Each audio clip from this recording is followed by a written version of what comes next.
In our next round of phrases, we'll talk about prepositional phrases.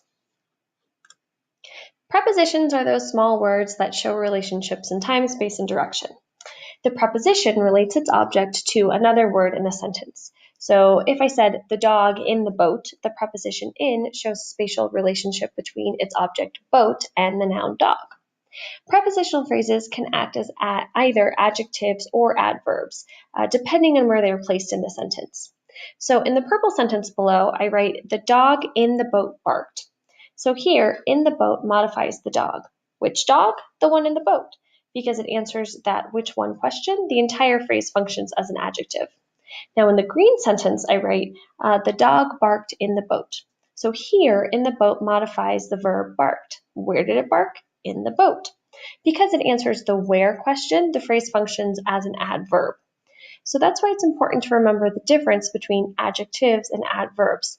They're both modifiers, but they provide different information. Adjectives answer the questions which one, what kind, how much, or how many, and adverbs answer the questions where, when, and to what extent.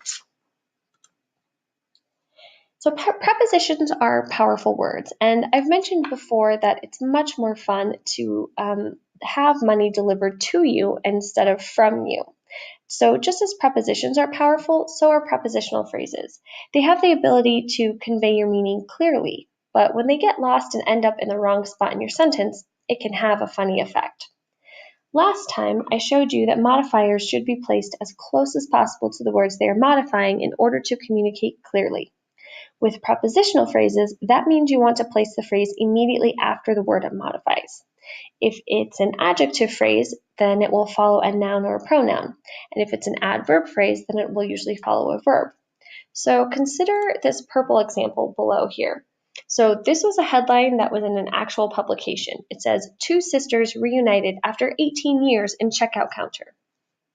Now, as it's written, it seems like the sisters spent 18 years in the checkout counter of their local grocery store instead of being reunited randomly in the checkout counter after being separated for 18 years. There's a big difference in that story. Or you could also look at this sentence that's in green, which is from a student essay. So this sentence is chock full of prepositional phrases. It says, Abraham Lincoln wrote the Gettysburg Address while traveling from Washington to Gettysburg on the back of an envelope.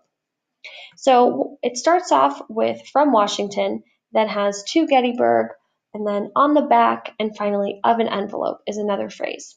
So the author starts off strong, stacking to Gettysburg on top of from Washington. This helps to give us a clear sense of Lincoln's direction. But then the author has a slight misstep. While he meant to indicate that Lincoln wrote his famous speech on the back of an envelope, his sentence tells us something different. Because those two phrases are misplaced, it seems like Lincoln hitched a ride to Gettysburg on the back of an envelope, which would be sort of impressive, but doesn't make any sense. And just like appositive phrases, prepositional phrases can be placed in 3 places within a sentence. Sentence openers, subject-verb splits, and sentence closers. So in each example up here, the prepositional phrase, like wild animals, is used as a modifier. In the green and blue sentences, it functions as an adjective because it modifies the noun girls. In the green sentence, the phrase opens the sentence with a strong image. Like wild animals, the girls devoured the watermelon. The reader here is invited into the sentence through the picture of wild animals before the main idea of the sentence is revealed. In the purple sentence, the prepositional phrase splits up the subject-predicate pair. The girls, like wild animals, devoured the watermelon. Here it creates a little bit of suspense. In the blue sentence, the phrase is a sentence closer. Devouring the watermelon, the girls ate like wild animals. So although the main action of the sentence occurs earlier, the phrase at the end leaves the reader with a strong image. It ends the sentence with a strong image that then stays in the reader's mind.